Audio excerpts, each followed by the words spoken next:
Una-una sa lahat yung pagpasok natin sa highway. Pagpapasok tayo ng expressways, mayroon yang merging lines, okay? Yung merging lines na yun, hindi yan unlimited.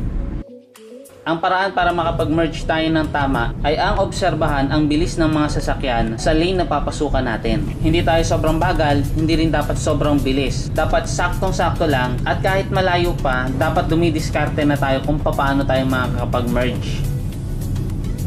Pangalawa, dapat susundin nyo at dapat aware kayo sa mga direction signs. At saka sa mga karagdagang signs, dapat tama yung papasukan nyo, aware kayo doon. At syempre, dapat aware din kayo dun sa e-exitan nyo. Pag alam nyo malapit na yung exit nyo, dapat unti-unti na kayong lilipat sa outer lane. Yung outer lane, yun yung pinakamabagal na lane. So going outer lane, pabagal ng pabagal ang andar ng ating mga sasakyan. Pag sa inner lane naman, yung pinaka-inner lane, yan yung overtaking lane. Nasa left natin, yan ang inner lane. Nasa right natin, yan ang outer lane. So kapag tayo e-exit na, punta na tayo sa outer lane.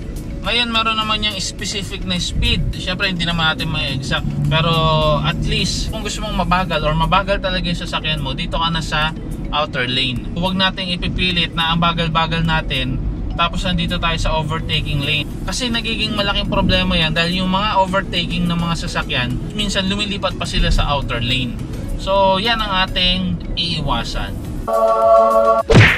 Mas maganda, every time na tayo magdadrive sa expressway, dapat yung both hands natin nandito yan sa manubela. Dapat yan ay balance. Hindi pwedeng isa lang dahil hindi yun safe driving. Mas maganda, dapat both hands on the steering wheel. Sunod na dapat nating matutunan na tandaan yung pag-change lane. Kung kayo ay newbie sa pagdadrive, steady na lang kayo sa lane nyo.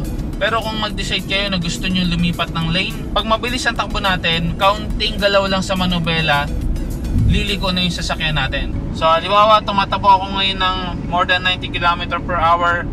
Flasher muna, tingin sa side mirrors, sa rear view mirror, kung safe, dahan-dahan lang yung manubela. Hindi mo kailangang puwersahin yung manubela, konting-konti lang. Okay?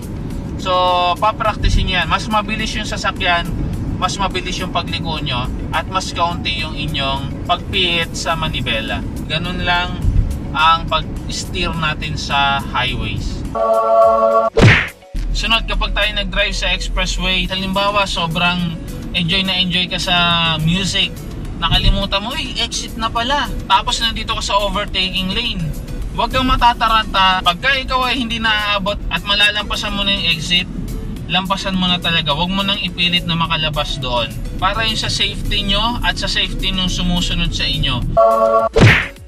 In case naman na kayo ay magkaroon ng problema or medyo inaantok kayo, gusto nyo magpahinga, ang mga expressways, meron yang lay-by. Ito yung tsura nun. Pwede kayo mag-park dyan tapos magpahinga ng kaunti. Isa pang iwasan yung mga idol, kung maliit lang yung sasakyan nyo, as much as possible, iiwas kayo sa malalaking sasakyan. Baka madala kayo ng hangin yan at maapektuhan yung pagdadrive nyo. Baka mag-cause ng isang malaking aksidente.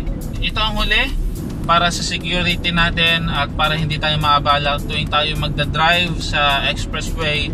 Make sure na condition yung ating mga sasakyan.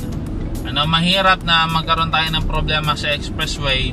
Around 4 to 5,000 yata yung towing, hindi ko lang maalala, pero around ganun kamahal. So make sure na condition yung ating mga sasakyan. Kung magkano babayaran mo, pwede mo ma-check yan sa mga toll rates na ito.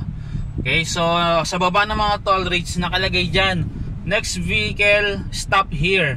So dito kayo mag-stop. Okay, ito ang tamang place kung saan kayo dapat mag-stop. So ayun lang mga idol, sana natutulit kayo sa video ko na ito. At katulad na aking palaging sinasabi,